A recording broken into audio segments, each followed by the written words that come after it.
Continuamos ahora con dióxido de carbono y oxígeno.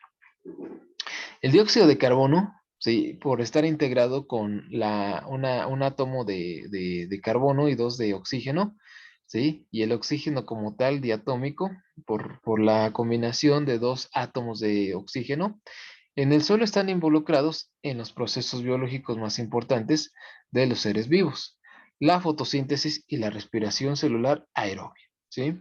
Todo el oxígeno del planeta se origina de la fotosíntesis y la mayor proporción se efectúan en los océanos por parte del fitoplancton. Bueno, aquí cabe mencionar que el dióxido de carbono pues es importante, ¿sí? No como tal por el exceso de contaminación que existe, sino más que nada por todo lo que ayuda en los procesos, ¿sí? Recuerden que el dióxido de carbono pues es una molécula que ayuda a que se pueda llevar a cabo la respiración de estos seres verdes, ¿no? De todo lo que es la naturaleza como tal verde, los árboles, las plantas, etcétera, porque ellos absorben el dióxido de carbono para llevar a cabo el proceso de la fotosíntesis, ¿sí? Y en cambio, ellos nos dan lo que es el oxígeno, ¿sale? Por el contrario, nosotros, la mayoría de los seres vivos, bueno, por parte de los humanos, por parte de los animales, pues respiramos lo que es el oxígeno, ¿sí? Nosotros en nuestros alvéolos, que se encuentran en la parte de los pulmones, hacen el intercambio para generar lo que es el dióxido de carbono y proceder a absorber el oxígeno. Entonces, es un intercambio únicamente que sucede en lo que son, o en lo que es esta parte, ¿sale?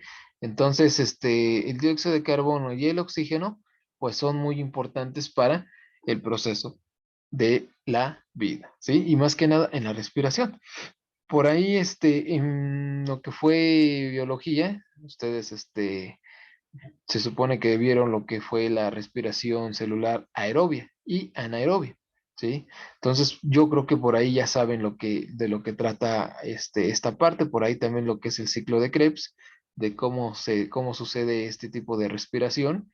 Entonces, pues es todo un proceso, ¿sí? Entonces, si tienen dudas, pueden investigar más a fondo sobre este tipo de respiración en libros de biología, ¿sale? Sin en cambio, el oxígeno, pues no nada más lo generan lo que son las plantas, ¿sí? Recuerden que pues también puede ser en el fondo del mar, más que nada, como dicen los océanos, por parte del fitoplancton. Hay ciertos microorganismos que también, no nada más crean que las plantas, o sea, sí las plantas nos proporcionan el oxígeno, pero también por ahí, existen microorganismos que se encargan de producir oxígeno, ¿sale? Entonces, son muchos, organismos que pueden ayudarnos a que podrán producir este elemento para nosotros podamos respirar, ¿sale? Entonces, en la forma, bueno, ¿cómo se puede decir? En la vía terrestre, las plantas que conocemos. Y en el fondo del mar, pues lo que es el fitoplancton. Y no nada más eso, sino también por ahí hay algunas a lo mejor plantas acuáticas que pueden producir oxígeno. Entonces, por ahí en especial hay plantas que producen mucho, mucho oxígeno. De hecho, hay una teoría o por ahí se menciona que la mayor parte del oxígeno que tenemos en nuestro planeta pues viene del mar, ¿sí? Por lo mismo de que pues como les digo, en el mar pues hay mucha vegetación también y por ahí también se produce todo lo que es más que nada del coral, ¿sí? Entonces por ahí investiguen también si gustan para que ustedes se den una idea, ¿vale? Bueno, continuamos.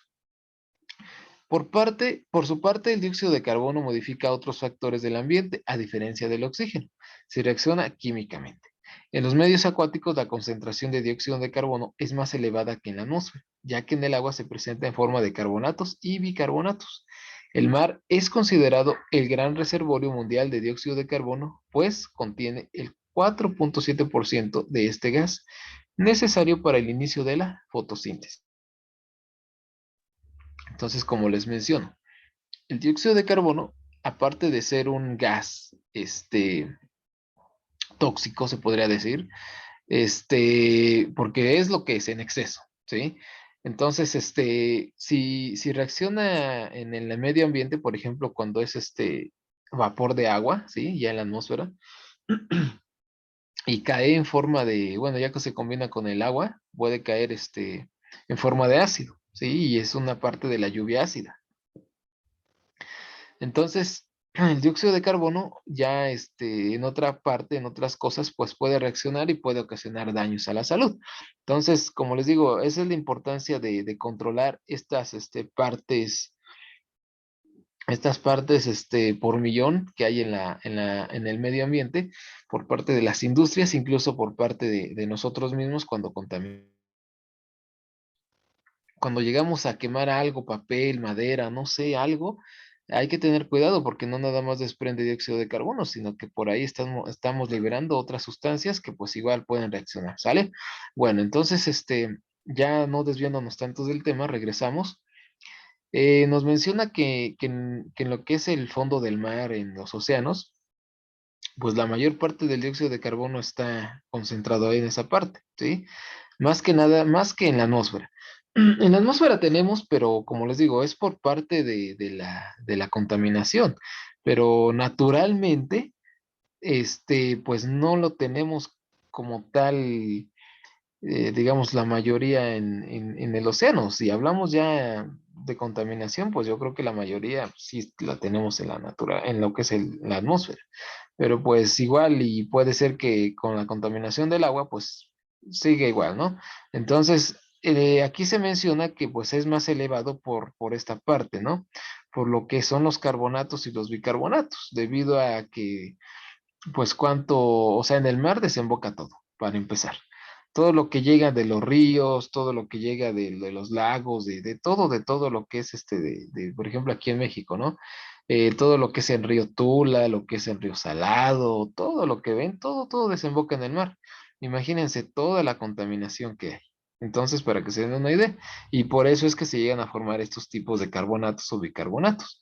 Incluso, pues por ahí encontramos unos tipos de sal, ¿sí? Por eso el mar, pues el agua es salada, por lo mismo de que hacen reacción y pues ya, hay mucha sal, ¿sale? Y por eso, pues el mar es considerado como el reservorio mundial de dióxido de carbono, ¿sale? Entonces, todo este dióxido de carbono, pues está más que nada, como nos lo menciona, por esa parte, la mayor parte, pues está en el mar, ¿sale? Entonces, para que se den cuenta de la importancia de lo que es este gas y que es, como lo menciona, necesario para poder llevar a cabo lo que es la fotosíntesis, ¿sale? Bueno, seguimos. Por aquí tenemos algo que les había mencionado, ¿sí? Por aquí tenemos lo que es el dióxido de carbono. El dióxido de carbono, ¿sí? Es absorbido por lo que es las plantas, principalmente en sus hojas, para producir lo que es el oxígeno. En la fotosíntesis, fíjense, es algo muy, muy, ¿cómo les diré? Es algo curioso porque, fíjense, en la fotosíntesis, las plantas absorben dióxido de carbono y liberan oxígeno. Sin embargo, en la respiración, ¿sí? Es lo contrario.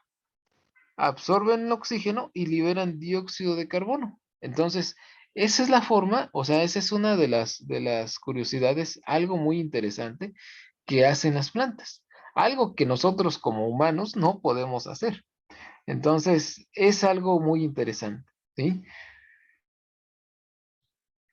¿Cómo es que en cada proceso, o sea, es muy diferente porque la fotosíntesis es una y la respiración pues es muy diferente? Entonces, para que las plantas puedan desarrollarse, se utiliza esto, dióxido de carbono y produce oxígeno, pero para la respiración es al revés. Necesita oxígeno y libera dióxido de carbono. Ahora, aquí hay algo que también es interesante. Podemos observar que la fotosíntesis se lleva gracias a la luz solar, ¿sí? Entonces, normalmente es gracias a la luz solar. Sin embargo, cuando es de noche, es cuando sucede la respiración, ¿vale? Entonces, para que vean lo asombroso que son las plantas de cómo sucede todo este tipo de procesos, ¿sale? Bueno. Por otra parte, acá tenemos cómo es que se lleva a cabo lo que es la respiración y la fotosíntesis, pero ya digamos que en lo que es la célula, ¿sí? Por ejemplo, aquí para que se lleve a cabo la fotosíntesis, ¿qué necesitamos? Principalmente lo que les decía, agua y la luz del sol, ¿sí? Y otra cosa muy importante, el dióxido de carbono, ¿sale? Para que produzca lo que es la glucosa y el oxígeno, ¿sí? Principalmente esto se lleva a cabo en lo que son los cloroplastos, ¿sale? Entonces la fotosíntesis se lleva en lo que son los cloroplastos. El dióxido de carbono y agua reaccionan usando energía del sol para producir lo que es la glucosa y el oxígeno. Aquí tenemos la fórmula de la glucosa C6H12O6 y el oxígeno. Entonces, como les digo, es un proceso muy, pero muy importante y muy interesante, porque la fotosíntesis se lleva a cabo en los cloroplastos, ¿sí? Que no se les olvide esta parte, ¿sale? Sin embargo, la respiración, fíjense, la respiración es muy diferente. La respiración celular se lleva a cabo en lo que es la mitocondria, ¿sí? Donde ahora utilizan la glucosa y el oxígeno para reaccionar y producir lo que es ahora al revés, dióxido de carbono y agua. Y energía ATP, ¿sí? Entonces, eso es lo que sucede, ¿sale? Entonces, cuando ustedes se pregunten cómo es que sucede esto y cómo sucede, en dónde sucede, pues aquí lo tenemos. Para la fotosíntesis, cloroplastos. Para la respiración, la mitocondria, ¿sale? Entonces, aquí, ¿por qué creen que cuando dicen cuál es el organelo principal que te ayuda a producir energía? La mitocondria, ¿sale? Y eso es en general, tanto en las células eucariotas vegetales como en la eucariota animal, que es la de nuestro caso también. Entonces, aquí es donde se lleva a cabo la respiración celular, ¿sale?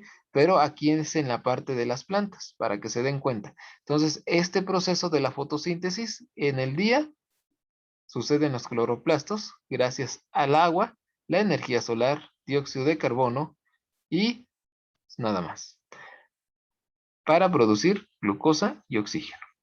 Y para la respiración tenemos que es lo contrario, necesita glucosa y oxígeno para producir dióxido de carbono, agua y energía ATP, adenosín trifosfato. ATP significa eso, adenosín trifosfato. También existe el ADP, que significa adenosín difosfato, que quiere decir que son la unión de dos, digamos, moléculas, ¿sí? O tri, porque son tres, por eso es adenosín trifosfato, ¿sale? Ahí por ahí está incluido lo que es el fósforo.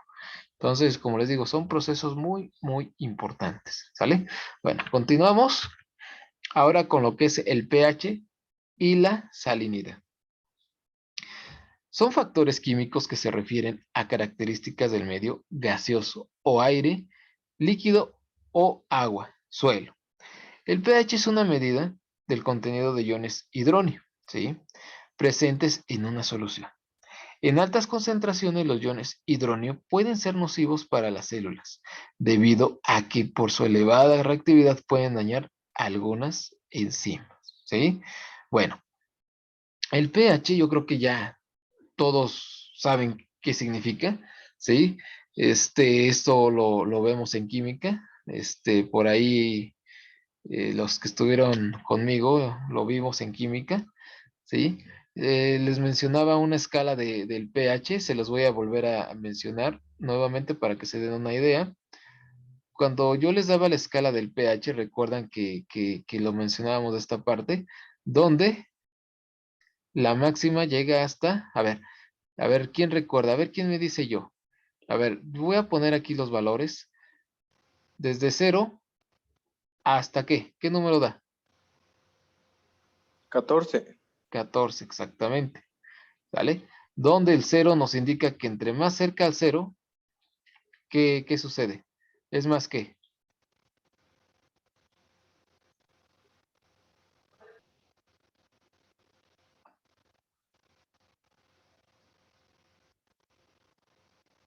más ácido.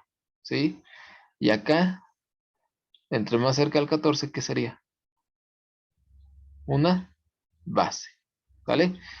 Y en medio, ¿qué es? ¿Qué número es normalmente? 7. El 7 y sería neutro. Neutro. Vamos a poner la N de neutro, ¿sale? Bueno, entonces así sucede lo que nos está diciendo. El pH, más que nada, encontramos en lo que es el aire, puede ser en los líquidos, en el agua o en el suelo, ¿sí? Y más que nada, aquí hay que tener mucho cuidado porque recuerden que el pH es lo que nos está indicando potencial hidrógeno, por eso es el pH. P de potencial y H de hidrógeno. ¿Qué quiere decir? Que entre más hidrógenos, o como dice él, más iones de hidronio, que es el hidrógeno, bueno, ahí les voy a mencionar esa parte. El hidrógeno, pues tiene se supone que por ahí se puede dividir en tres secciones. Hay tres tipos de hidrógeno, por eso le dicen hidronio, que es uno de ellos. Entre más iones de hidronio tengas, pues más más potente o más, como dicen, más ácido puede ser. Entonces hay que tener mucho cuidado en esa parte. Porque como lo menciona, a altas concentraciones, los iones hidrógenos pueden ser nocivos para las células y pueden llegar a causar daños en las enzimas, ¿sale? Entonces hay que tener mucho cuidado cuando manejamos sustancias, cuando le dicen el pH de esta sustancia es de tanto. Ejemplos, digamos que un ejemplo de neutro puede ser el agua, ¿sí? El agua, ¿qué quiere decir? Que tiene un pH neutro, ni tan ácido ni tan básico, ¿sí? Normalmente es de 7, ¿sí? El agua, pues es uno de los, digamos, de las sustancias que es neutra, no te pasa nada y es por eso que puede ser bebible normalmente. Lo que es a lo mejor el ácido clorhídrico se encuentra en un pH aproximadamente de 0.1, 0.2, etcétera, dependiendo de la concentración en la que se encuentre, ¿sí? Entonces, el ácido clorhídrico es uno de los ácidos más potentes que existen, así que hay que tener mucho cuidado cuando se maneje ese tipo. ¿Dónde podemos encontrar el ácido clorhídrico? En el ácido muriático que tienen en sus casas, así que mucho cuidado cuando estén manejando ese tipo de sustancias, ¿sale? Entonces, no es cualquier cosa, es altamente peligroso. Entonces, cuando sus mamis están trabajando con eso, díganles que se pongan guantes y que utilicen también una mascarilla y más que nada también lentes, ¿sale? Para protegerse los ojos por lo mismo de que es muy dañino para la salud. Al igual el H2SO4, que es el ácido sulfúrico, ¿sí? Es otro de los ácidos más fuertes que existen, ¿sale?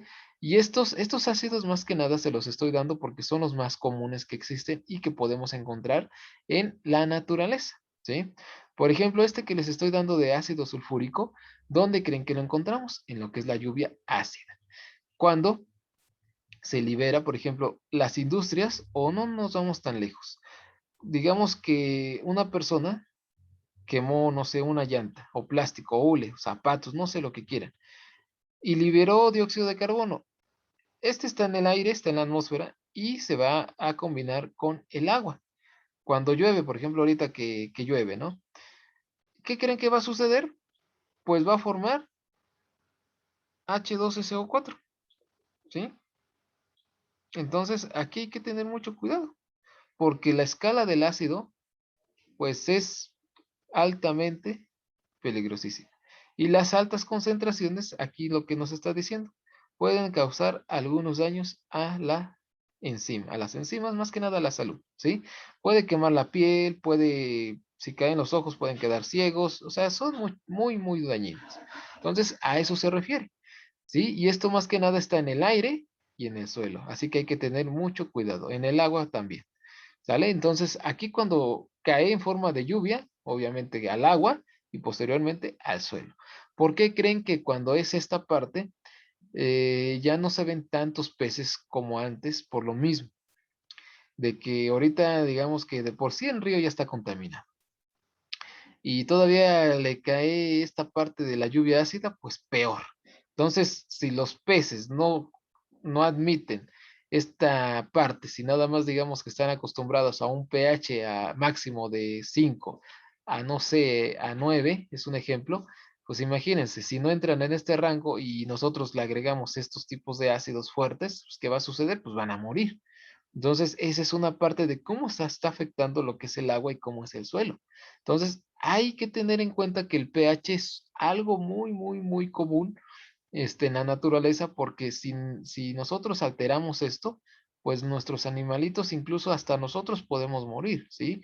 Por ejemplo, el agua que consumimos, si llega a ser alterada, que digamos que tenga ácidos, pues ¿qué creen que va a suceder? Nos va a quemar adentro, nos va a quemar nuestros órganos. Entonces, como les digo, son cosas muy, muy diferentes.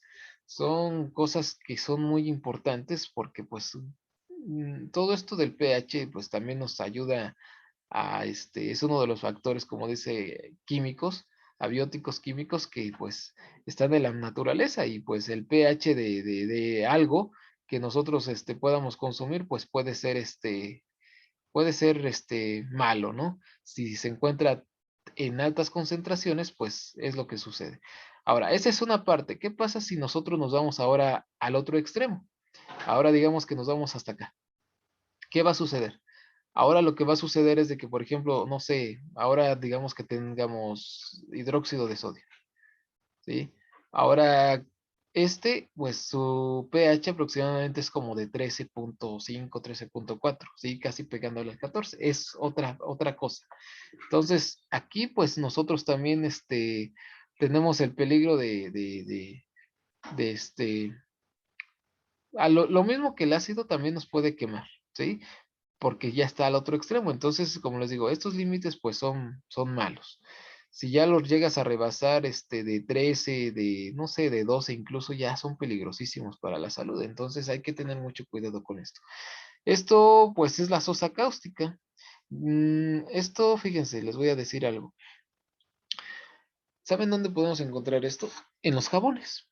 En los jabones de polvo, incluso pues en lo que son los jabones de barra. Pero no crean que nada más está así, no. Aquí lleva un proceso químico que reacciona y puede llevarse a cabo la ahí se me olvidó su nombre, saponificación, algo así. Es que me enredo, perdón. Entonces, gracias a esto podemos obtener lo que es el jabón, ¿sí? Y ya con este proceso, obtenemos lo que es el jabón en polvo y lo que es el jabón en barra. Pero recuerden que es peligroso. ¿Por qué creen que a veces las manos quedan un poco, no sé si se han dado cuenta que quedan resecas, que ahorita más que nada que nos lavamos seguido, por lo mismo de que contiene esta sustancia? Ahora imagínense, estos detergentes que utilizamos cuando lavamos ropa, este, cuando lavamos, no sé, trastes o algo, ¿no? Y luego le agregamos cloro, le agregamos otras cosas, pino. Pues, ¿qué creen que están haciendo? O estamos haciendo, pues estamos contaminando y estamos alterando, ¿qué? Al agua y más que nada al suelo, ¿sí? Y cuando se desprenden algunos gases, pues en la atmósfera. Entonces, como les digo, todo son procesos y alteramos el pH de todo. Entonces, esa es la importancia de esta parte, ¿sale? Entonces, aguas con todo esto, ¿sale? Por ahí, pues recuerden, hay sustancias que encontramos en los límites. Por ejemplo, el café lo podemos encontrar entre el 3 y el 4, las naranjas igual entre el 3 y el 4, o sea, son cosas que se pueden consumir, ¿sí? Por eso es el ácido. Sin embargo, acá podemos obtener de otra cosa, a lo mejor casi algo que sea más como una base, ¿sí? Entonces, les digo, hay diferentes cosas para cada uno, ¿vale? Bueno. Entonces, continuamos hablando del pH, pues este es un ejemplo, ¿sí? Ahora, hablando de la salinidad, es una propiedad importante de aguas usadas industriales y de cuerpos de agua naturales. Originalmente este parámetro se concibió como una medida de la cantidad total de sales disueltas en un volumen determinado de agua. Por ejemplo, el otro día, de hecho esto lo vimos en temas selectos, ¿qué pasa cuando yo junto a un ácido ahorita que estábamos hablando de lo que es de lo que estuvimos hablando ahorita del pH? ¿Qué pasa cuando yo lo junto con una base? Por ejemplo, ahorita los ejemplos que les acabo de dar. Si yo junto un ácido, fíjense, un ácido muy letal, ¿sí?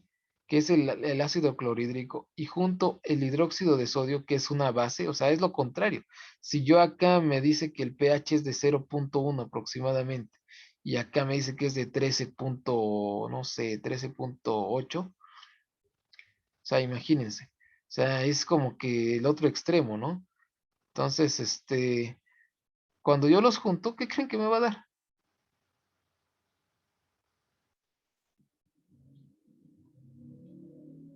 ¿Qué es esto? Se neutraliza. Se neutraliza. ¿Y qué forma? ¿Una qué?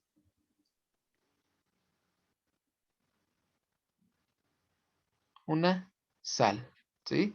Que es el cloruro de sodio, que es la sal de mesa que conocemos y que la consumimos. Entonces, para que se den cuenta, eso es lo que sucede. Normalmente, cuando algo o alguien nos está haciendo daño, o por ejemplo, cuando dicen, es que tenemos exceso de ácido clorhídrico, nosotros bueno, en nuestro estómago, tenemos ácido clorhídrico, pero no crean que esta concentración a lo mejor es un poco más elevada, pero digamos que está en un lugar especial, no crean que nada más porque sí, y por eso lo resiste nuestro estómago. ¿Por qué creen que luego vienen las agruras cuando no comemos? Porque esta parte es lo que, el ácido clorhídrico es el que ayuda a desintegrar nuestros alimentos. ¿Sí?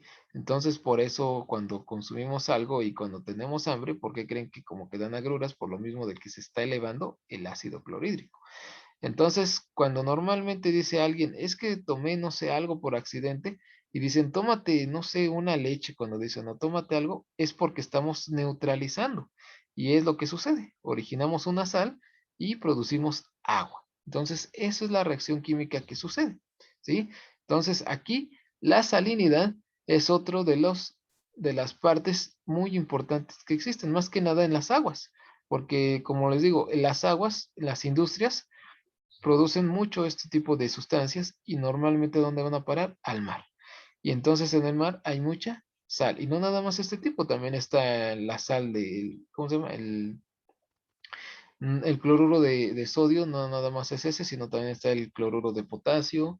Normalmente se trabaja con lo que son los alcalinos y los alcalinoterros, normalmente, que son los primeros de la primera familia de la tabla periódica, ¿sale? Entonces, esta es la parte de lo que es el pH y la salinidad y como tal, los factores abióticos químicos, ¿vale?